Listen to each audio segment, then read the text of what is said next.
Good morning, my dear student. Today we are going to discuss your class 8 SST.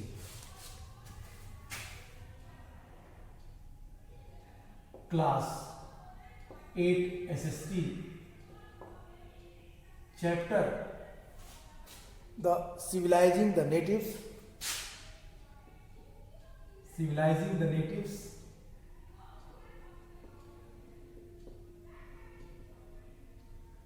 Civilizing the natives and educating the nation. Educating the nation. Educating the nation. ये chapter है हमारा जो इस पे हम बात करेंगे। अगर आपको मेरी पुरानी क्लास याद होगी तो मैंने वहां पे आपसे बताया था कि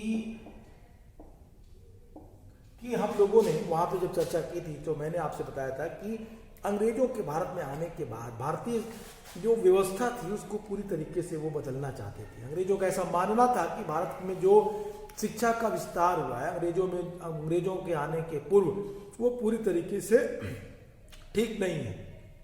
क्यों? क्योंकि अब अंग्रेजों ने भारतीय जो शिक्षा व्यवस्था थी उसको अपने अनुरूप ढालना चाहा। क्यों? क्योंकि इसके पीछे के रीजन्स थे। कंपनी का एरिया बढ़ रहा था, कंपनी के एडमिनिस्ट्रेशन में लोगों की जरूरतें हो रही थी और वो सारे लोग ब्रिटेन से बुलाए नहीं जा सकते थे। इसीलिए कंपनी चाहती थी, ब्रिटिश गवर्नमेंट चाहती थी कि किसी न किसी तरीके से अब भारतीयों को अपने अकॉर्डिंग ट्रेन किया जाए। तो भारतीयों को ट्रेन करने के लिए उन लोगों ने भारतीय एजुकेशन सिस्टम पे ही जोर किया और भारतीय एजुकेशन सिस्टम में जो भारत में पढ़ाई जाने वाली भाषा थी जैसे संस्कृत, अरेबिक और फारसी, पर्शियन, इस भाषा को उन्होंने बदल करके अंग्रेजी भाषा में कन्वर्ट कर दिया। ये पूरी व्यवस्था 1835 के भारत शासन अधिनियम 1833 इंडियन काउंसिल एक्ट 1833 में इस बात को मान ली गई, एक्सेप्ट कर लिया गया और भारत में जो लर्निंग की लैंग्वेज होगी, पढ़ाई की जो सामान्य एजुकेशन का जो लैंग्वेज होगा वो अब अंग्रेजी होगा। क्यों? इसके पीछे का रीजन क्या था? क्योंकि इसके पीछे अंग्रेजों का एक ही मंतव्य था और वो मंतव्य था कि वो भारतीयों को अपने अकॉर्डिंग ढाल सके। भारत में अगर अंग्रेजी की शिक्षा उन्हें दे दी जाए तो भारत में अगर अंग्रेजी की शिक्षा उन्हें मिल जाती थी तो वो क्या हो जाते थे? तो भारतीय अंग्रेजी पढ़ने के बाद भारत में काम करने के लिए उनके पास रिसोर्स बन जाते थे। My dear student, this is very easy to understand that what I am telling you, suppose it is the very easy, आसानी से समझते हैं। पहले इंडिया में क्या था? इंडियन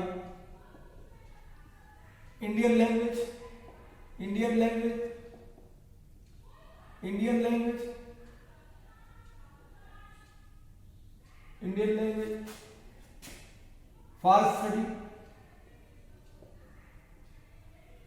और education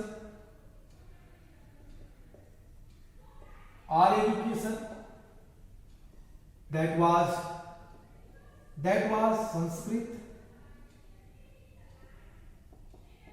Hindi. Similarly, two other things Arabic and Persian.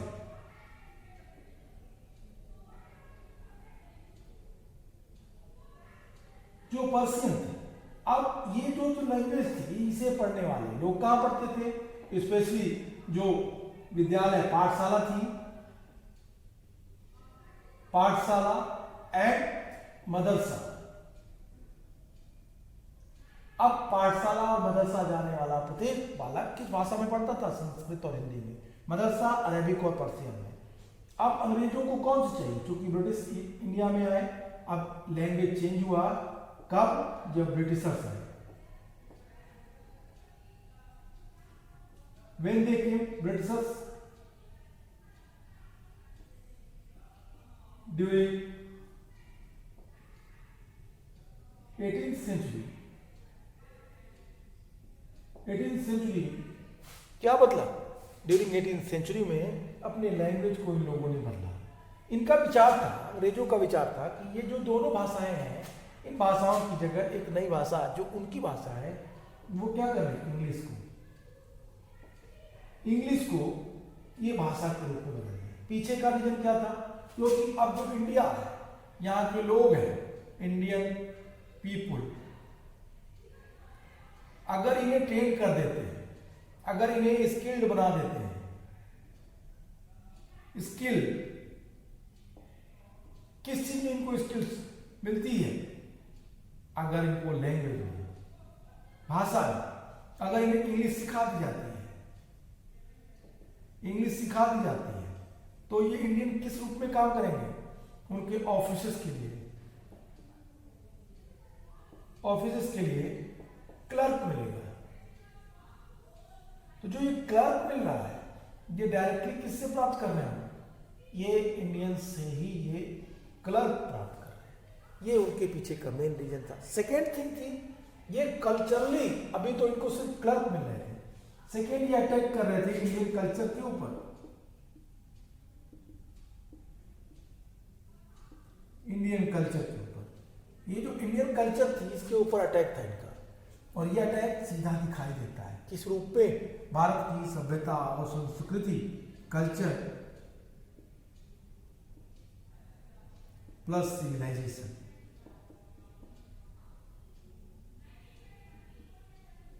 ये कल्चर और सिविलाइजेशन के ऊपर चोट किया इन लोगों ने। भारत के पुराने रीति रिवाज, भारत के पुराने कस्टम्स, पुराने जो ट्रेडिशंस थे, उन चीज़ों को अंग्रेज अपने अकॉर्डिंग बदलना चाह रहे थे। उन्होंने बदला भी, जब इंग्लिश को उन्होंने इम्प्लीमेंट किया भारतीय शिक्षा व्यवस्था में, तो उन्होंने इसको बदला। आप चैप्टर का नाम देखिए, कहता है सिविलाइजिंग द नेटिव्स। नेटिव्स किसे कहते हैं, नेटिव्स वो इंडियंस को कह रहे हैं। Natives word it was used for Indians, my dear student. ये शब्द जो नेटिव्स है, ये नेटिव्स, ये नेटिव्स वर्ड वो इंडियंस के लिए कर रहे हैं, ये इंडियंस के लिए कर रहे हैं।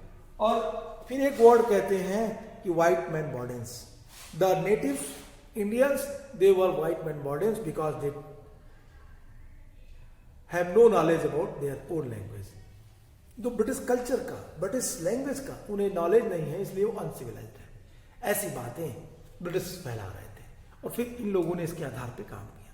लेकिन इसी के साथ साथ भारतीय परिक्षेत्र में, ब्रिटिश साम्राज्य में, ब्रिटिश एम्पायर में दो ग्रुप था। एक ग्रुप था जो ऐसा मानता था कि भारत की भाषा ही सबसे महत्वपूर्ण है, भारतीय भाषा में जो शिक्षा व्यवस्था दी जा रही है वो एक महत्वपूर्ण शिक्षा व्यवस्था है। इस शिक्षा व्यवस्था में यदि इन भाषाओं को हम उसी तरीके से फ्लोरिश करें, उनको प्रिजर्व करें, प्रोटेक्ट करें, तो ये और ज़्यादा विकसित रूप में, डेवलप रूप में आएगी।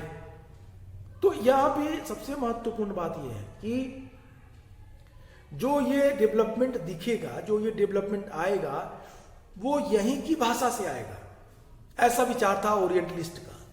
और दूसरा जो ये कह रहे थे कि हमें अंग्रेजी भाषा को फेवर करना चाहिए, who favoured the English language as a learning, I mean to say सीखने के प्रोसेस में, एजुकेशन सिस्टम में लर्निंग आए, इसके लिए orientalist. Those with the scholarly knowledge of the language and the culture of Asia they called Orientalist. And vernacular, a term, I mean to say that the vernacular, a term, generally used to refer to a local language, or the dialect as distinct form of what is seen as the standard language in the colonial countries like India. The British used the term to mark the differences between the local language of everyday use and English, the language of the imperial masters. तो ये जो सोच थी, ये विचार थे, ये बदला। दो शब्द आपको याद रखने चाहिए, एक वर्ड है ओरिएंटलिस्ट।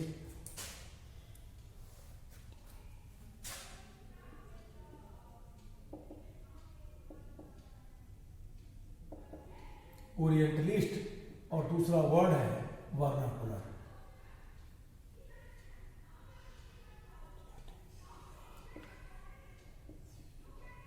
वर्नाकुलर,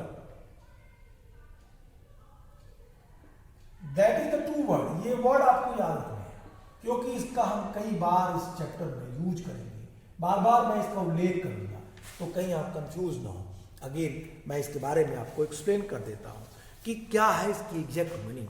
अगर बात करेंगे तो क्लियर कहता है कि orientalist those with A scholarly knowledge of the language and culture of Asia, they called Orientalist. And vernacular, a term generally used to refer to a local language or dialect as the distinct from what is seen as the standard language.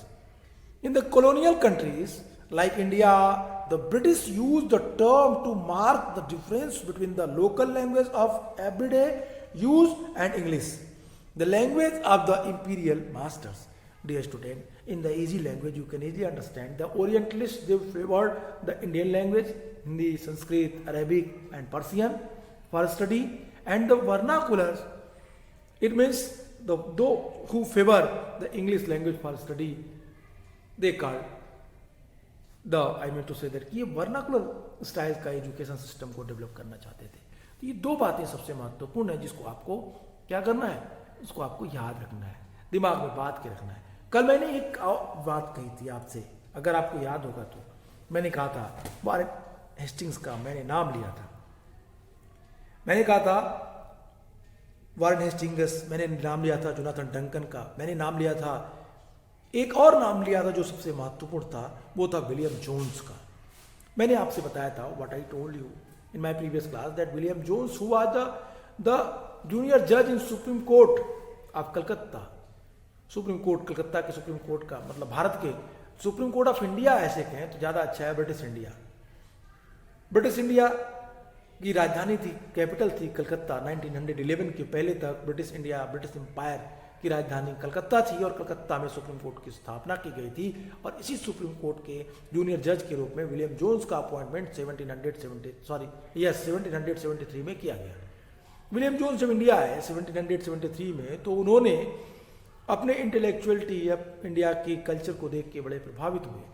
William Jones was also linguistic, I also taught you your previous class, मैंने इसके बारे में बताई थी आपको, and where I discuss that the languages which was known by William Jones like Sanskrit, like Hindi, like Arabic and Persian, like Greek, French, English, तो इस तरह की भाषाओं के वो एक जानकार व्यक्ति थे।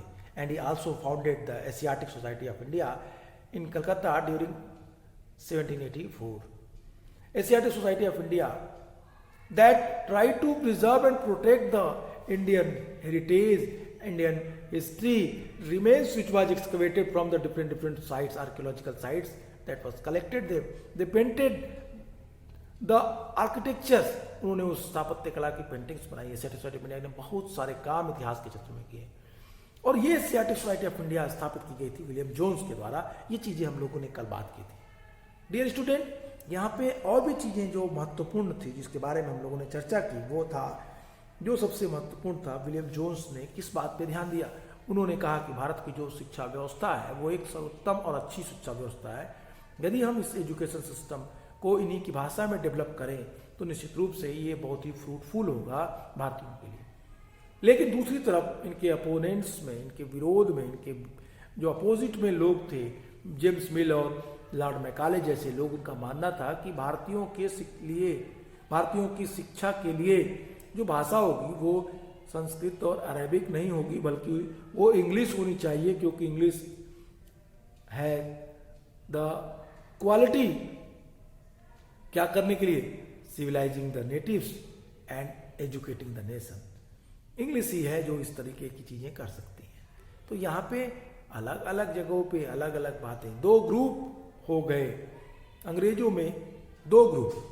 British scholars, they divided into two groups. The one who felt that the Hindustani language is one of the best medium for the learning and study for Indians, and other groups who favored the English language, and according to them that the English language it had a lot of knowledge, information without no English. How can it possible that man who lived in India, the natives of the India, how can we civilize them? How can we educate them? So first it is necessary for them, किसके लिए उनको अंग्रेजी पढ़ाई जाए. तो ये पूरा चीज़ है, इसी पूरी चीज़ों पे ये चैप्टर बेस है. इन चीज़ों को हम इस चैप्टर में देखेंगे. तो देखते हैं क्या क्या और चीज़ें हैं इस चैप्टर की महत्वपूर्ण बातें. कहता है कि हाउ द ब्रिटिश सा एजुकेशन, एक टॉपिक है हाउ द ब्रिटिश सा एजुकेशन.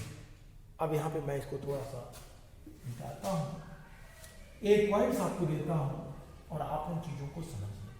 सबसे महत्वपूर्ण बात कहता है हाउ द सा, it means how the British सा education.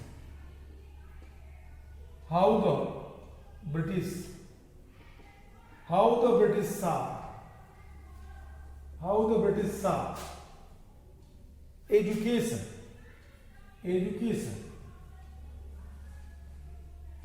In this topic, these all what we discussed अभी हमने क्लास की शुरुआत में in the starting of this class, it is given there.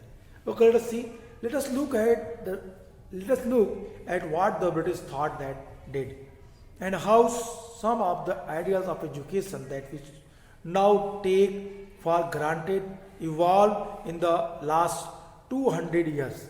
In the process of this inquiry, we will also see how Indians reacted to British ideals and how they developed their own view about how Indians were to be educated.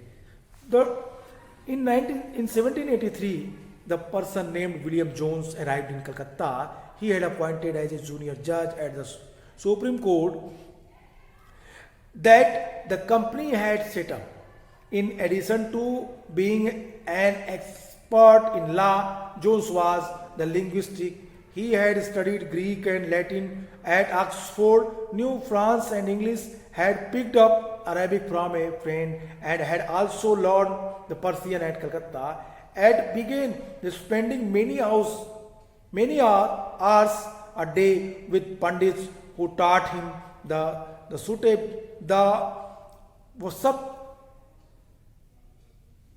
I mean to say that the Pandits and the Maulvi, with the help of them, William Jones tried to understand the Indian language. इनकी मदद से उसने भारतीय भाषाओं को समझा. Poetry, soon he was studying the ancient Indian text on the law, philosophy, religion, political morality, arithmetics, medicine and the other science. इन चीज़ों को हम लोगों ने कल देखा था. ये सारी चीज़ें हम लोगों ने कल बात कर ली थी और उन लोगों को स्पेशली विलियम जोन्स की क्वालिटी को हम लोगों ने पढ़ा. Dear student, that is the very important things. कहता है कि अब Jones discovered that his interest were shared by many British officials living in Calcutta at the time. The Englishman like Henry Thomas Colebrook and the Nathaniel Hallead were also busy discovering the ancient Indian heritage. Here one question: who was the Colebrook? Thomas Colebrook, Henry Thomas Colebrook. Henry Thomas Colebrook कौन थे? So मैंने आपको बताया था. I think a student who asked me this question कि कौन थे, तो मैंने उसको बताया था. Again I am going to explain with you because this is my class, so you have to also aware of that. Who was Colebrooke was the mathematician and he was the first person who studied Sanskrit. Colebrooke वो पहले व्यक्ति थे जिन्होंने संस्कृत का अध्ययन किया, जो संस्कृत पढ़े और भारतीय जो किताबों को उन लोगों ने ट्रांसलेट किया. कोलब्रुक और विलियम जोन्स का अपना अलग महत्वपूर्ण है. भागवत गीता, विल्किंसन का नाम आता है. विल्किंसन फर्स्ट व्यक्ति थे जिन्होंने भगवत गीता को जो संस्कृत से इंग्लिश में ट्रांसलेट किया. विलियम जोन्स ने अभिज्ञान शाकुंतलम को ट्रांसलेट किया और फिर भारत की तमाम सारी किताबें ट्रांसलेट की जाने लगी. भारत की तमाम सारे बुक्स जो यहाँ पे संस्कृत में लिखे गए थे, जो अरेबिक में लिखे गए थे, उनको इंग्लिश फॉर्म में ट्रांसलेट किया गया. So that's why a lot of the Britishers they influenced the knowledge of Indians which was compiled in the Sanskrit literature. Having read the translated book which was done by the Colebrook type people, Wilkinson's type peoples and William Jones type people, इन लोगों ने जो काम किया उसके आधार पे जो तमाम सारी किताबें ट्रांसलेट की गई संस्कृत से इंग्लिश में, उसे पढ़ने के बाद लोग बहुत प्रभावित हुए और तब लोगों ने माना कि भारत में ज्ञान का एक अपार भंडार है। लेकिन यहाँ पे एक सबसे महत्वपूर्ण बात क्या थी, वो ये कि अभी भी अंग्रेजों में एक ऐसा वर्ग था जो ये मानता था कि भारत के एजुकेशन सिस्टम को चेंज करना चाहिए, उन्हें अंग्रेजी में एजुकेशन उपलब्ध करानी चाहिए, तभी वो सिविलाइज्ड होंगे, तभी वो एजुकेट होंगे, तभी वो हमारे लिए इम्पोर्टेंट बन सकेंगे। तो दो तरह की विचारधाराएं थीं जिसके बारे में हम लोगों ने बातें की। अब मैंने आपसे विलियम जोन्स को पॉइंट आउट करते हुए भारतीय भाषाओं के महत्व पे आज हम लोगों ने बात की। इनके साथ साथ कहता है कि together with the Jones set up the Asiatic Society of Bengal, Asiatic Society of India, Asiatic Society of Bengal and the started the journals called Asiatic Research. William Jones ने एशियाटिक सोसाइटी ऑफ बंगाल की स्थापना की। Founder I mean to say that William Jones founded the Asiatic Society, Asiatic Society of Bengal when 1784 and he started a research book, क्या नाम था? Asiatic research.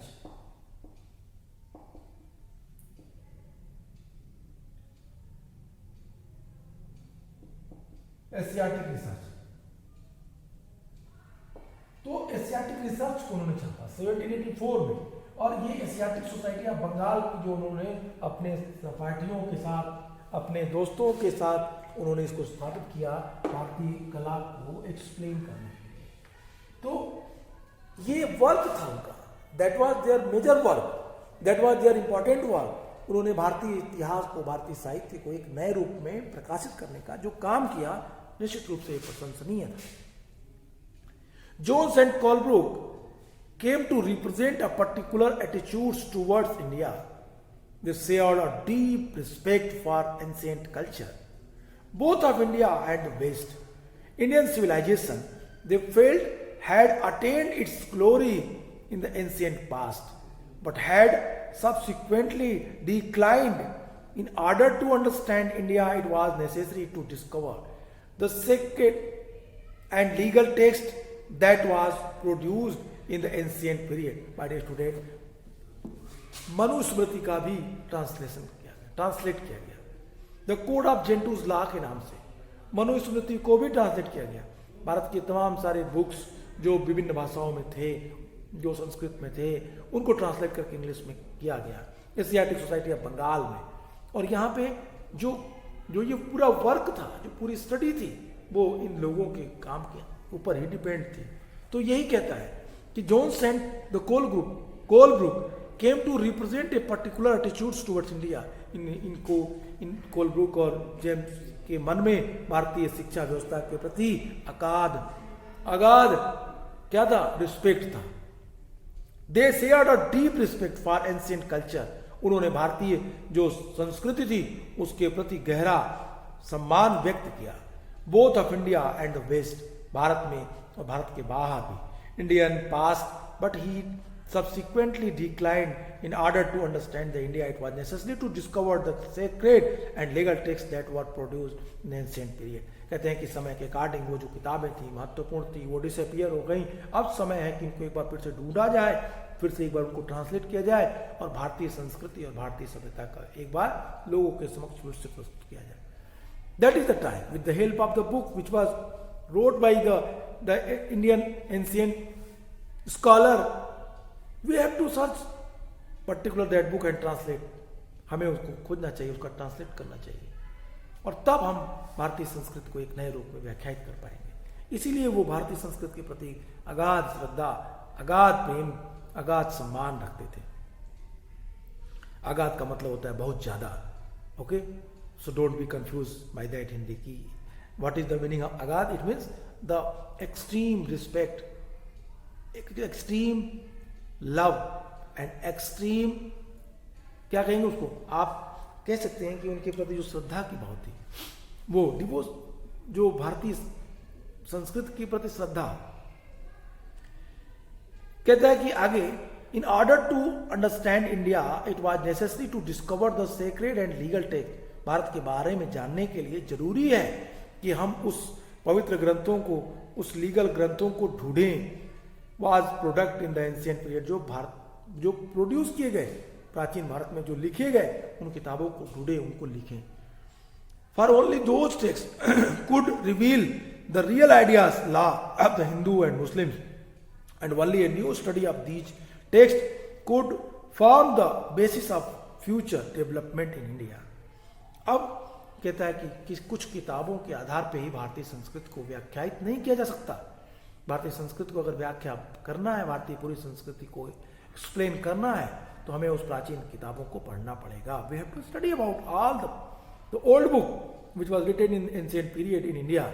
First we have to search them, first we have to what, हम उसे ढूंढे, and then after we try to understand, और फिर उसको पढ़ने के बाद हम उस किताब को क्या करें, एक नए फॉर्म में, नए रूप में उसे कन्वर्ट करें, बनाने का प्रयास करें। तो ये जो चीजें थी, ये जो पूरा कल्चर था, इस तरह की सोच उनके मन में गया, ये अपने में यूनिक थी माय डियर स्टूडेंट। ओके, तो यहां पे फिर आगे कहता है कि so Jones and Colebrooke, so Jones and Colebrooke they did hard work, उन्होंने बहुत ही कठिन परिश्रम किया। In this process, British would become the guardians of Indian culture as well as the masters. I mean to say that कि ये बात कह रहे थे कि यदि हम उन किताबों को पढ़ लें तो हम भारतीय संस्कृति को ठीक से समझ जाएंगे। और ये ऐसा तभी हो सकता है जब मैं पुराने लेखकों के द्वारा लिखी गई किताबों को ढूंढें, उन्हें ट्रांसलेट करें। But it would also help Indians the rediscover their own heritage and the understand the last glory of their past। कहता है कि किताब दो तरीके से हमारे लिए इंपॉर्टेंट होगी। एक तो हमें भारतीय संस्कृति को समझने के लिए एक अच्छा माध्यम उपलब्ध कराएगी, और दूसरा पॉइंट जो सबसे महत्वपूर्ण है वो ये कि इस भारतीय लोग भी इन किताबों को एक बार फिर से पढ़ेंगे, जो रीडिस्कवर्ड होंगी, और वो अपने पुराने ग्लोरी को, अपने पुराने जो उनकी विशेषताएं थी, उनको फिर से समझ पाएंगे।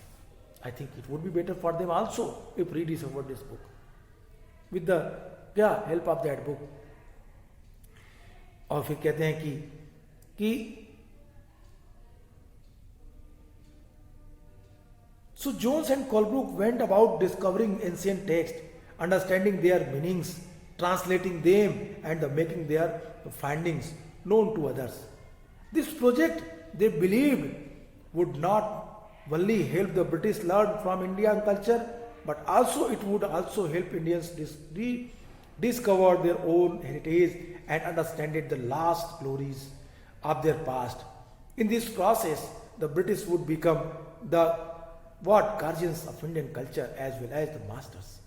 कहता है कि और ये सोच करके इन दोनों लोगों ने भारतीय जो प्राचीन किताबें थी, जो धर्म ग्रंथ था, जो कानून की किताब थी, जो लीगल टेक्स्ट था, जो एपिक्स थे, उन लोगों ने पढ़ा, पढ़ने के बाद उसका ट्रांसलेट किया, और फिर ट्रांसलेट करने के बाद उसको एशियाटिक सोसाइटी ऑफ बंगाल में उसको एक नए रूप में प्रिंटेड कराने का प्रयास किया। बंगाल जो एशियाटिक रिसर्चेस थी, उसमें कई सारे आर्टिकल्स छपे, लोगों ने इसे पढ़ा, तो according to him it was the best medium to understand the Indian culture, not only for Britishers but also it was important for the Indians, because Indians rediscovered that book, having read the knowledge which is given that books, they felt that कि हमारा हिंदुस्तान कैसा था, हमारे हिंदुस्तान की सभ्यता संस्कृति कैसी थी, हम लोग कितने समृद्ध थे, इन सारी चीज़ों पे हम इन बातों को समझ सकते हैं। इसीलिए कहते हैं कि influenced by such ideals, many company officials argued that the British ought to promote Indian rather be set up, encourage the study of ancient Indian text, and teach Sanskrit and Persian literature and poetry. The officials also thought that the Hindus and Muslims ought to be taught what they were already familiar with and what they valued, and treasured, not subjects that were alien to them. Only then they believed could the British hope to win place in the hearts of the natives. Only they could the alien rulers expect to respected their subjects. कहते हैं कि अब यहीं से एक विरोध लोगों के मन में उठा, एक अविश्वास ब्रिटिश ऑफिसर्स के मन में आया। उन लोगों ने सोचा कि जो ये लोग हैं, जो विलियम जोन्स जैसे लोग हैं, ये लोग क्या कर रहे हैं? ये लोग उस कल्चर को प्रमोट कर रहे हैं जो भारत में समृद्ध हुई थी, विकसित हुई थी, पुष्पित और पल्लवित हुई थी। यदि वो इस कल्चर को प्रमोट करेंगे तो भारतीयों के मन में हमारे जो सभ्यता है, हमारे जो ब्रिटिश जो लैंग्वेज है, ब्रिटिश कल्चर है, इसके प्रति वो पूरी तरीके से डेडिकेट नहीं हो पाएंगे। अब यहीं से दो तरह की विचारधाराओं के बीच कॉन्फ्लिक्ट्स और डिस्प्यूट आपको दिखाई देगा। That is the very important which you have to observe. We will read the next topic. I mean to say that in this topic this topic is also what, ये जारी रहेगा। It will be continue in your next class. और हम तब देखेंगे कि किस तरह के डिस्प्यूट और किस तरह के विवाद उत्पन्न हो रहे हैं इन लोगों के मन मस्तिष्क में, और किस तरीके से पूरी कल्चर आगे बढ़ रही है। तो आज के लिए इतना ही। नेक्स्ट क्लास में फिर मिलेंगे, बातें करेंगे। Good bye and take care.